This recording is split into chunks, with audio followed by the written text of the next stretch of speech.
a leer en 2 Corintios capítulo 4.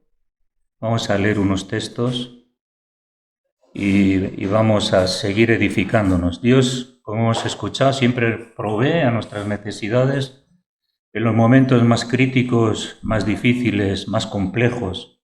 No solamente nos da alimento espiritual, sino también alimento físico, ¿no? Y también nos ayuda en nuestras luchas profundas. Hay conflictos en nuestro corazón, pero el Señor nos ayuda a superarlos. Bien, 2 Corintios capítulo 4. Dice el apóstol Pablo: por lo cual, teniendo nosotros este ministerio, según la misericordia que hemos recibido, dice, no desmayamos. Antes bien, renunciamos a lo oculto y vergonzoso, no andando con astucia, ni adulterando la palabra de Dios, sino por la manifestación de la verdad, recomendándonos a toda conciencia humana delante de Dios. Ellos eran acusados, Pablo era acusado como un mentiroso que predicaba un evangelio y que tenía otros motivos egoístas en su ministerio. Pero Pablo dice que ellos nunca han andado con astucia, tampoco han adulterado la palabra de Dios, porque en estos tiempos la palabra de Dios es adulterada, es cambiada con motivos egoístas de los hombres que lo predican y predican mal, la palabra de Dios, ¿no? Cada vez hay más. Entonces, que ellos se recomiendan a toda conciencia humana delante de Dios. Pero si nuestro evangelio está aún encubierto, entre los que se pierden está encubierto, en los cuales el Dios de este siglo cegó el entendimiento de los incrédulos para que no les resplandezca la luz del evangelio de la gloria de Cristo, el cual es la imagen de Dios. Porque no nos predicamos a nosotros mismos, sino a Jesucristo como Señor, y nosotros como vuestros siervos por amor de Jesús. Porque Dios, que mandó que de las tinieblas resplandeciese la luz, es el que resplandeció en nuestros corazones, para iluminación del conocimiento de la gloria de Dios en la faz de Jesucristo. Pero tenemos este tesoro en vasos de barro para que la excelencia del poder sea de Dios y no de nosotros. Otra de las cosas que dice aquí es que esta revelación de la luz del Evangelio, esta transmisión del Evangelio que ha sido efectiva en nuestros corazones, está en vasos de barro.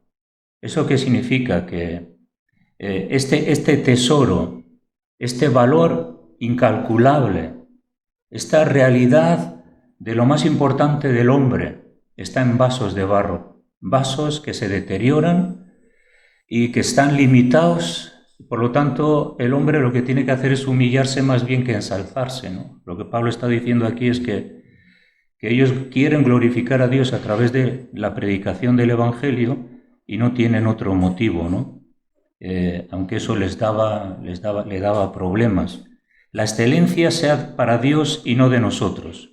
El hombre siempre se ensalta a sí mismo, tiene esa tendencia de ensaltamiento: yo soy, yo puedo, yo soy más grande, yo soy más poderoso, yo soy más esto, más aquello. Pero aquí Pablo dice que este tesoro está en vasos de barro y nosotros nos tenemos que darnos cuenta que es así. Algunos no lo entienden, se piensan que son dioses, ¿no? Que estamos atribulados en todo, mas no angustiados. Pablo experimentó la tribulación y la angustia. Si leemos los relatos de las cartas pastorales de Pablo, vemos que sufrió de todo, padeció de todo, hasta hambre. 2 naufragios, le encarcelaron, le azotaron, le apedrearon, casi estaba muerto. O sea, él pasó cansancio, hambre, necesidades, por causa del Evangelio, ¿no? Así que dice que estamos atribulados, mas no angustiados. Así que el creyente puede estar atribulado, pero no debe de estar angustiado. Y dice, en apuros, mas no desesperados. O sea que uno puede pasar tribulación y apuros, pero no puede caer en la angustia y la desesperación. Y a veces nos toca vivir esa realidad, ¿no? Dice, perseguidos, mas no desamparados. Sí, les perseguía. Hoy mi esposa Maite ha estado viendo en la televisión el programa de la 2, donde la iglesia perseguida. Cada vez hay más persecución contra los creyentes. Y estamos en una Europa en la que parece que no hay persecución, pero sí que la hay ideológicamente. Y se puede intensificar. Pero sí, ellos estaban perseguidos, pero decían, pero no estamos desamparados. Estaban perseguidos, pero no desamparados. Significa que él creía que Dios le estaba protegiendo y guardando hasta que llegaría su hora, ¿no? Como derribados, pero no estamos destruidos. A veces el creyente, la iglesia en el mundo, parece que pasa por ese estado de derribo. Todo se pierde, esto no funciona. Los creyentes se van. Todo lo que tiene que ver con un derribo, algo que estaba edificado y de repente parece que no está edificado, que todos tus esfuerzos han sido en vanos. A veces experimentamos eso en las iglesias. Pero puede ser que estemos como derribados, pero no estamos destruidos. Hay vida. Y esa es la realidad de lo que antes Pablo estaba diciendo, la luz y las tinieblas. Llevando en el cuerpo siempre por todas partes la muerte de Jesús, para que también la vida de Jesús se manifieste en nuestros cuerpos. Porque nosotros que vivimos siempre estamos entregados a muerte por causa de Jesús, para que también la vida de Jesús se manifieste en nuestra carne mortal. El otro día hablábamos de esos dos reinos, la oposición del reino de las tinieblas hacia el reino de la luz y hacia el reino que tiene que ver con los propósitos de Dios, pero también con el creyente comprometido. El creyente comprometido también sufre esa persecución que habla aquí, ¿no? Pero sin embargo, la gracia de Dios se manifiesta cuando nosotros dependemos de Él y nos saca de esas situaciones en las que nadie más nos puede sacar, ¿no? Así que la muerte actúa en nosotros y en vosotros la vida. Hay estas dos características en la vida del cristiano. Actúa la muerte, pero actúa la vida también, en lo que es la vida cristiana. Es esa tira y afloja, ¿no? Del reino de Dios, el reino de las tinieblas, mi propia carne y la obra del Espíritu Santo. Luego sigue diciendo, sabiendo que, versículo 14, que al Señor Jesús, a nosotros también nos resucitará con Jesús, sabiendo que si a Él resucitó, a nosotros nos resucitará también con Jesús, y nos presentará juntamente con vosotros. Porque todas estas cosas padecemos por amor a vosotros, para que abundando la gracia por medio de muchos, la acción de gracia sobreabunde para gloria de Dios. Versículo 16, clave. Dice, por tanto, no desmayamos.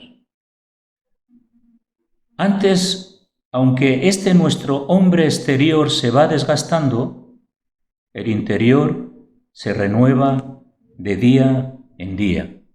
Así que en la vida de Pablo, la vida de la iglesia reciente de Hechos de los Apóstoles, era una iglesia que constantemente estaba con fricción, con lucha, con desgaste de todo tipo, cansancio, persecución. La gran persecución en Jerusalén, donde todos creyentes tuvieron que salir de Jerusalén alrededor de Palestina y fue la primera persecución, ¿no? de Herodes. También estaba profetizado esa persecución, ¿no? Y fue útil porque actuó la muerte en ellos, pero creció una dependencia y una fe en Dios que se arraigó en la iglesia primitiva. Que en eso sí que es verdad, ¿no? Que a veces uno sufre, pero a la vez se manifiesta la vida de Dios. Y dice aquí eso, que el exterior se va desgastando, pero el interior se renueva de día en día. Esto es lo que nosotros debemos de hacer y lo que también la Biblia nos dice, ¿no? Que tiene que ver con la renovación. La renovación es algo importante. existe la renovación en la creación, primavera, verano, otoño, invierno. Sin esos estadios, o en los estadios de lluvia, sequía, pues no se renueva la faz de la tierra, ¿no? Existe la renovación a nivel tecnológico. Los médicos se tienen que renovar, los mecánicos se tienen que renovar, los científicos se renovan en los pensamientos, las nuevas ideas, y todo tiene que ver con una renovación. Y si el que no se renueva, muere. La renovación tecnológica. Yo me acuerdo hace 15, 20 años atrás, cuando empezaron los ordenadores, y yo puse el ordenador en casa por mis hijas que estaban estudiando. Yo dijo, es que yo esto lo siento, pero yo aquí no voy a entrar. Pero luego me di cuenta que si yo no me renuevo, muero. Porque la tecnología, si tú no... Entonces, la renovación es vital, ¿no? En todos los estados de la vida. Se renueva la piel, se renueva el cabello, se renueva físicamente, se renueva los riñones, se renueva todo el sistema nervioso, se renueva la mente con el sueño, se renueva la sangre, se renueva todo, ¿no? El oxígeno, todo lo que hace posible pues esa renovación, ¿no? Entonces aquí Pablo está diciendo, sí, yo tengo una lucha espiritual, estoy lleno de conflictos, estoy lleno de dificultades, pero sin embargo no he perdido la esperanza. Puede ser que esté derribado, pero sin embargo no estoy destruido. Puede ser que esté en apuros, pero no estoy desesperado. Puede ser que tenga necesidades, pero yo sé en quién he creído, confío en aquel que me llamó, que me sostendrá. En mí se produce muerte, pero la vida de Jesús a la vez parece como que se renueva. Entonces la renovación espiritual es algo importante en el creyente. Es más, yo creo que la humanidad, el hombre, necesita una renovación que la puede dar el Evangelio. Renovarse en un concepto diferente al que pueda estar enfocado, pensando, queriendo hacer las cosas, ¿no? Necesitamos el Evangelio que transforma y cambia nuestro corazón, ¿no? Y esto tiene que ser algo progresivo, algo que nosotros tenemos que aceptar. Hay muchos programas en el ordenador que se tienen que renovar, que constantemente se están renovando, porque si no, no son efectivos. Nosotros bien hemos visto aquí que la vida espiritual, lo que Dios nos ha dado, también se tiene que renovar. No puede quedar ahí estático, enclaustrado con unas ideas y unos pensamientos que no los desarrollamos y que están ahí pero que no producen nada. Entonces hay que renovar, y especialmente tenemos, como dice la Biblia, nacer de nuevo o hacerse nuevos. Si no lo hacemos, caeremos en lo que es una religiosidad de dogmas, de pensamientos cristianos, pero no damos lugar a que eso tome vida en nosotros y haya esa renovación espiritual, de vida, que produce esa vida que anhelamos. Es la vida del Evangelio. Es lo que se llama aquí hacer nuevo. La palabra que usa aquí la Biblia es anakaino, el griego, hacer nuevo, algo nuevo, una cosa. Está ahí, pero se necesita hacerla de nuevo. Y eso es que necesitamos eso, esa renovación interior que dice aquí. El exterior se va desgastando, pero el interior debe de renovarse día a día, lo espiritual.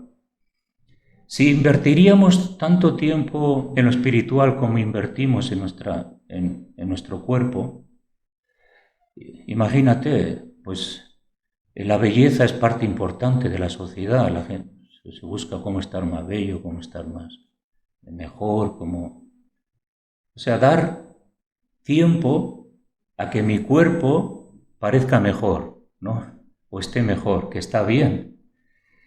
Pero sin embargo, en lo espiritual también tenemos que invertir tiempo para que nuestra vida espiritual también esté mejor.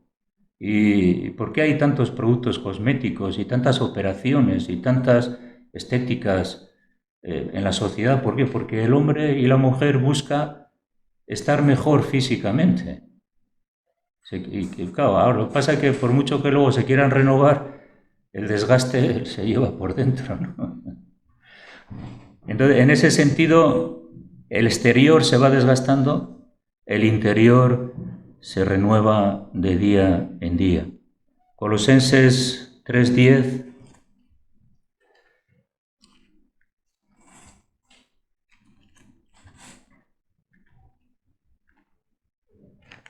Colosenses 3:10 hablan bien, ¿no? Habla bien de esto. Está hablando este texto de la vida antigua y la vida nueva. Está hablando de cómo debemos de vivir y qué es lo que no debemos de hacer. Entonces dice el versículo 9, 3:9 mejor, dice: no mintáis los unos a los otros. Dice: habiéndoos despojados del viejo hombre con sus hechos y revestidos del nuevo, el cual, conforme a la imagen del que lo creó, se va renovando hasta el conocimiento pleno. O sea, la vida del creyente no es una vida estática, no debe de ser aburrida, sino es totalmente todo lo contrario. La vida cristiana es muy dinámica, es muy activa, es muy progresiva, es una vida que va en aumento, debe de ir en aumento esa renovación, hasta, como dice aquí, hasta el conocimiento pleno. ¿Cuál es el conocimiento pleno? Pues cuando estemos con el Señor, ¿no? Ese es el conocimiento pleno. Entonces, ¿qué dice aquí? Revestíos del nuevo. ¿Y quién lo ha creado? Dice: conforme a la imagen del que lo creó. El revestimiento de la vida espiritual nueva que hay en nosotros es esa vida nueva que tenemos que renovar. Y dice: renovándoos hasta el conocimiento. Esa renovación básicamente tiene que ver con una atención que nosotros demos. Está claro, la palabra de Dios es la única que puede renovar nuestra vida. ¿Por qué? Porque cuando la leemos y la meditamos, produce esa renovación de fe, de confianza, también nos enfrenta a nuestra realidad personal y hace que nosotros nos esforcemos, trabajemos aquello que la Biblia nos está diciendo que está mal. Y tengo que trabajar eso, fijaros qué dinámica. Te empiezas a trabajar, por ejemplo, aquí habla de la mentira. Puede ser que alguien siempre ha mentido y de repente, claro, la Biblia dice que no mintáis los unos a los otros. Cuando llega la oportunidad y puedo mentir para sacar un beneficio, como Hacienda, podemos mentir a Hacienda, ¿no? Y claro, si mentimos a Hacienda, pues así nos toca más, ¿no? O ocultamos, ¿no? O de repente te das cuenta que has pagado de más, te han cobrado de menos en una cuenta, en vez de darte la vuelta, y dices: va, ya, total, joven, me ahorro 20 euros que no me ha cobrado. Como una vez, cuando compré el segundo ordenador, voy allí y me dice que no, aquí no está el ordenador. Yo, ¿cómo que no? Pues yo acabo de comprar un ordenador. Pues no sé, pues aquí el ordenador no. No, pero yo he comprado este ordenador y me ha costado esto. Cóbramelo porque esto no me pertenece. No mintáis. Detrás de la mentira, pues a veces hay pues, egoísmo o cosas que se ocultan, ¿no? Pero cuando tengo que enfrentar una mentira, entra un dinamismo espiritual en mi vida. El dinamismo es que yo tengo que esforzarme para renovar esa cosa que está mal en mí, tiene que ser quitada, ¿no? Entonces cuando me enfrento, resisto, soporto, me renuevo. ¿Por qué? Porque quito la mentira y ya me encuentro libre, renovado, ¿no? De eso que me estaba atando, ¿no? Y aquí esa palabra también de hacer nuevo.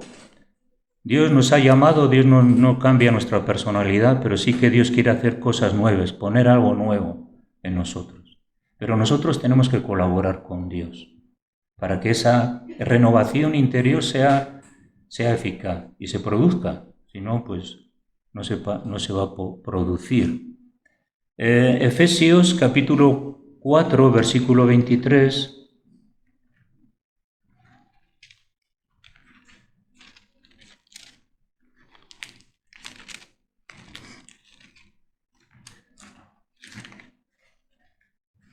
Efesios 4, 23. Ahí hay otra palabra que define muy bien, que muchas veces la hemos leído.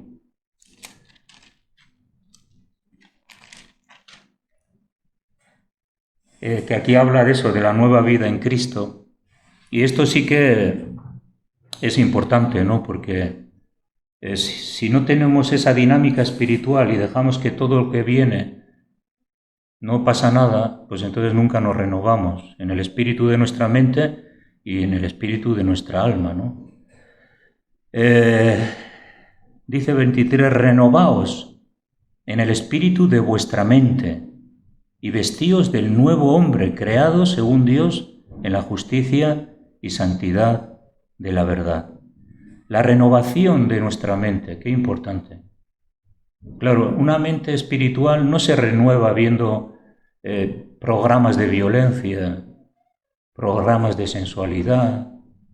La mente espiritual no se renueva mirando cosas indebidas. Nuestra mente espiritual no se renueva si damos lugar a aspectos que llenan nuestra mente, culturas, y luego, claro, ¿dónde está la mente espiritual? No la tengo porque está llena de la mente carnal. Y no se produce esa renovación tan importante. La importancia de la renovación espiritual. Y luego dice, vestíos de ese nuevo hombre. Y aquí usa la palabra ananeo, que significa, esto a todos nos gusta, hacerse joven.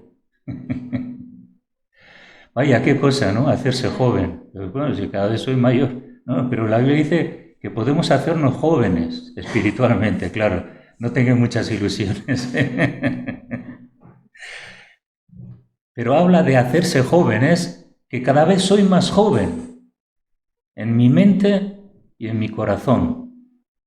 Pablo dice que el exterior se va desgastando, pero el interior se renueva de día en día. O sea que podemos hacernos jóvenes, podemos renovar nuestra mente y hacernos jóvenes, ¿no? Hacernos personas que se rejuvenecen en el espíritu y que tienen la mente espiritual a la cual Dios nos ha llamado, ¿no? Otra vez luego dice aquí, dice, por lo cual desechando la mentira, aquí está la renovación. Sobre la mentira, dice, tú la tienes que desechar, porque si no desechas la mentira no te vas a renovar, como otros aspectos, ¿no?, de la vida. Y dice, habla la verdad con tu prójimo, porque somos miembros los unos de los otros, ¿no? Dice, el que hurtaba, versículo 28, el que roba, pues no robes más. ¿Cómo me va a renovar? Bueno, yo sé que hurto, si hurto, me voy a renovar cuando dejo de hurtar.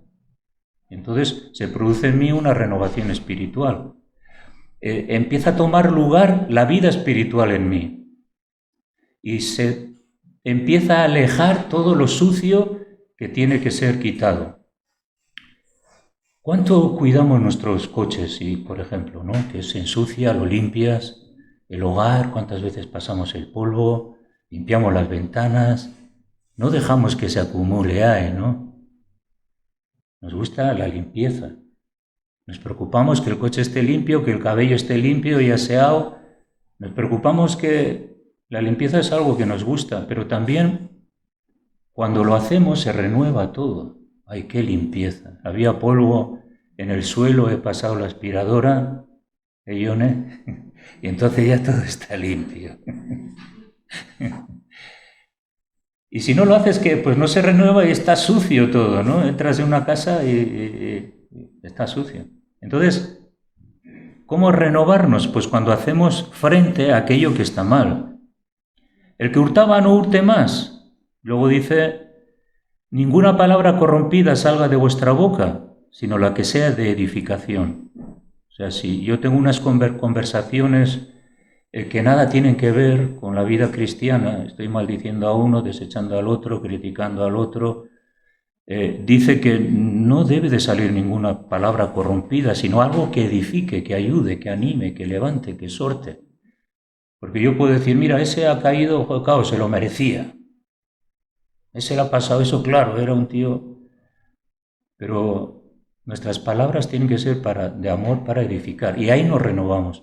Entonces es un trabajo diario, fijaros todos los frentes que tenemos cada día, en los que tenemos que disciplinar, y donde ya no podemos quedarnos apáticos, sino que la vida cristiana es súper intensa.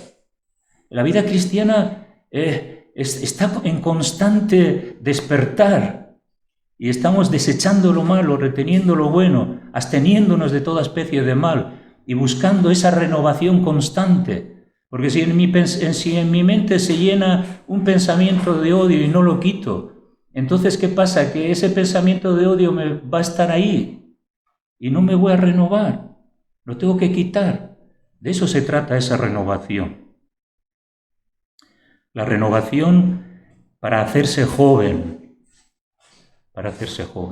Podemos rejuvenecer, ¿no? Espiritualmente. Y en ese sentido sí que tenemos oportunidad. Yo siempre digo, mientras hay vida, hay propósito y hay esperanza. Cuando el hombre ya muere, ya no puede hacer lo que nunca hizo sobre la tierra. Pero este es el tiempo en el que podemos ponernos de acuerdo con Dios, podemos leer su palabra y podemos comprometernos con ella y renovar nuestra vida, renovar nuestra mente. Yo cuando me convertí, como llevaba un tremendo bagaje tenía un carro lleno de trastos detrás de mi vida, ¿no? Abultaba yo miraba para atrás y no veía nada, era tanto el desastre en mi vida y tantas cosas ahí arrastrando, ¿no? Y tuve que poco a poco ir soltando todo eso, ¿no? Con la ayuda del Señor, ¿no? Poco a poco soltando y quitando y limpiando y purificando, y claro, cuando ese carro de bagaje se iba quitando, se iba limpiando, entonces también yo podía tirar más del carro, ¿no? Pesaba menos. Y tenía más libertad, miraba hacia atrás y ya no veía tanto desastre, veía una vida también con propósito y también para renovarme y ser transformado y cambiado para hacer mejor las cosas, ¿no? Se cuenta la historia de un pastor, ¿no? Que dijo a la iglesia, bueno, vamos a empezar a tirar todos del carro, hablando del carro. Entonces, claro, bueno, yo soy el pastor, yo guío, ¿no? ¿Vosotros me seguís? Bien, vale. Pues ahí estaba la iglesia, ¿no? Detrás del carro, el pastor guiaba el carro, ¿no? Y claro, y de repente el pastor iba notando que cada vez pesaba más el carro. A lo primero era muy liviano, pero luego, pues cada vez pesa más. Y en esto que, joder, no puede ser, si esto pesa, miró para atrás y estaban todos encima del carro. Y el pastor era el único que tiraba. Así que el pastor se tuvo que renovar, todos abajo. Y venga, ya está, vamos a renovarnos. Pero os dais cuenta, cuando nosotros dejamos cosas en nuestra vida, no nos renovamos, en nuestra vida es un lastre, ¿no? de cosas que pueden con nosotros al final, pueden con nosotros. Y nos tenemos que liberar de todo eso, ¿no? Romanos, voy a acabar brevemente, porque creo que la idea ya está pasmada. Cantaremos esa última canción que hemos cantado y ahí creo que la canción va con eso, ¿no? Que nosotros podemos tomar ese compromiso con el Señor. Dice Romanos 12:1. Dice, así que hermanos os ruego que por las misericordias de Dios que presentéis vuestros cuerpos en sacrificio vivo, santo, agradable a Dios, que es vuestro culto racional de cada día y de la razón. No os conforméis a este siglo, sino transformaos. Aquí está la palabra transformación, por medio de la renovación de vuestro entendimiento. 2 palabras más, transformación y renovación. que tienen que ver un poco con lo que con anterioridad hemos hablado. ¿Para qué? Para que comprobéis cuál sea la buena voluntad de Dios agradable y perfecta. Entonces, aquí hay dos palabras, transformación, que es el griego, la palabra ayasso, y significa mudar. ¿Sabéis que quitarse la muda y ponerse otra nueva tiene que ver con eso, ¿no? Que quitarse lo sucio y ponerse lo nuevo. Entonces aquí habla de esa transformación, que tú vas con algo viejo, sucio, te lo tienes que quitar, te tienes que lavar y te tienes que vestir con una muda nueva. Eso es transformación. La palabra hallazgo significa mudar. Y aquí la Biblia nos está diciendo que tenemos que mudarnos. Se mudan todos los animales. Por ejemplo, las serpientes cuando crecen mudan su piel. Si no mudan su piel, que se quedan pequeñitas, se mueren. Está la metamorfosis de las mariposas. Hay una transformación hasta que llegan a ser esas mariposas tan bonitas. Pero si no se transforman, si no mudan, no pueden llegar a ser lo que Dios ha provisto que sean. Entonces, en nuestra vida espiritual también necesitamos esa metamorfosis, que tiene que hablar de reforma. Habla de reforma también.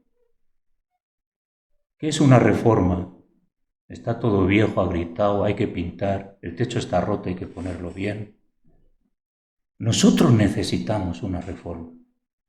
Necesitamos una transformación.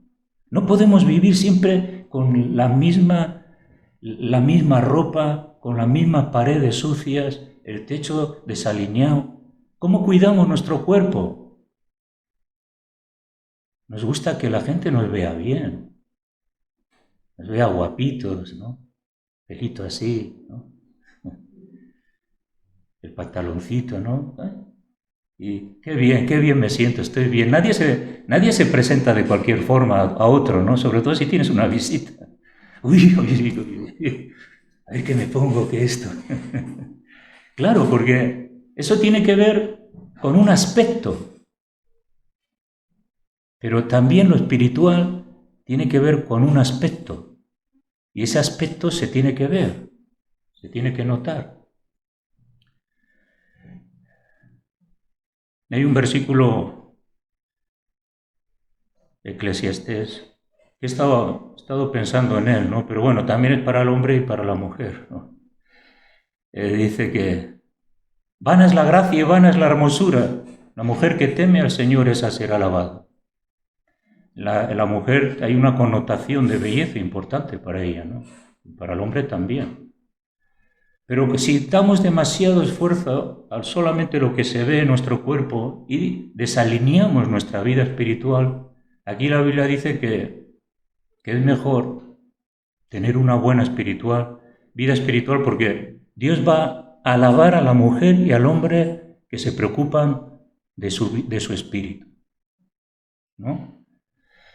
Y en ese sentido, aquí la Biblia dice que vana es la gracia y vana es la hermosura. Digo, bueno, no. Es importante la hermosura, pero cuando ocupa todo un lugar en la vida de un hombre o una mujer, es una vanidad. Cada cual tiene su lugar, todo con equilibrio, ¿no? También en 1 Timoteo 4:7 dice que el ejercicio físico para poco es provechoso. Dice, pero el espiritual para mucho aprovecha. Entonces hay una balanza, ¿no? La belleza, sí, pero el temor de Dios está por encima. El ejercicio físico, sí, pero el ejercicio espiritual para mucho aprovecha. ¿Por qué aprovecha poco el ejercicio físico? Porque este cuerpo se va a volver polvo. Y el tiempo que hemos invertido de más en él, para poco ha sido provechoso, para poca corta vida. Y la belleza, claro, mientras uno es joven se puede mantener bello o bella, pero es poco, porque cuando cumple los 70 y muchos, la cadera se te empieza a mover y todo lo que ocurre, ¿no? Pero la que teme a Dios, esa será alabada. El ejercicio espiritual para muchos es provechoso, porque dice ahí en 1 Timoteo 4:7, dice, porque tiene promesa de vida eterna. Entonces sí, bueno, algunos de vosotros sabéis que me he apuntado ya al polideportivo, voy a hacer unas pesas y tal. Pero, y está bien que nos cuidemos, un paseo, un ejercicio, buena alimentación, pero hay personas que solamente se enfocan en lo que se ve. Pero ¿cuántos se preocupan de su espíritu y de su mente? El ejercicio espiritual. ¿Y cuál es el ejercicio espiritual? Lo que estamos viniendo diciendo hasta ahora. Es que tú te ejercitas contra el mal y decides cambiar tu vida y tus aspectos negativos. Claro, el que está un poco gordito, como yo, que empiezo a coger kilos, cuando se pasa a los 40... ¿Qué buscas? Bueno, pues tengo que bajar los kilos, tengo que andar, tengo que comer bien. ¿Cómo nos cuidamos el cuerpo, Ahora ya con el pelo poco puedo hacer. Ya cada... Dice que ni un solo pelo se cae de vuestra cabeza sin el permiso de vuestro padre. O digo, Señor, ¿cuánto permiso me has dado?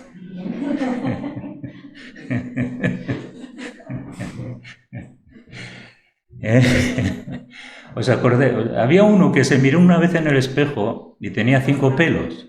Yo creo que alguna vez lo he contado. Tenía 5 pelos y estaba ahí en el espejo, joder, 5 pelos. Digo, ¿qué hago yo con esto? Y digo, bueno, 3 para un lado y 2 para el otro. Al día siguiente tiene 4 y dice, bueno, la raya en el medio, 2 para un lado y 2 para el otro. Al día siguiente 3, dice, bueno, me peino así el flequillo, igual me cubre algo, ¿no? Al día siguiente 2. Y digo, ¿y qué hago yo con 2? Bueno, me lo enrollo así un poquito. Vale. Y al día siguiente 1. Dice, bueno, pues voy a salir despeinado.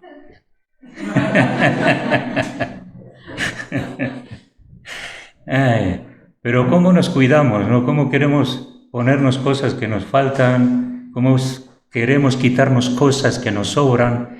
Pero lo espiritual es igual. ¡Aleluya! También tenemos que estar atentos. Se produzca ese hacer nuevo, ese hacerse joven, esa transformación, ese mudar, ese reformar en nuestra vida. Sí, preocuparnos por nuestro cuerpo, pero lo justo, no tampoco demasiado, ¿no?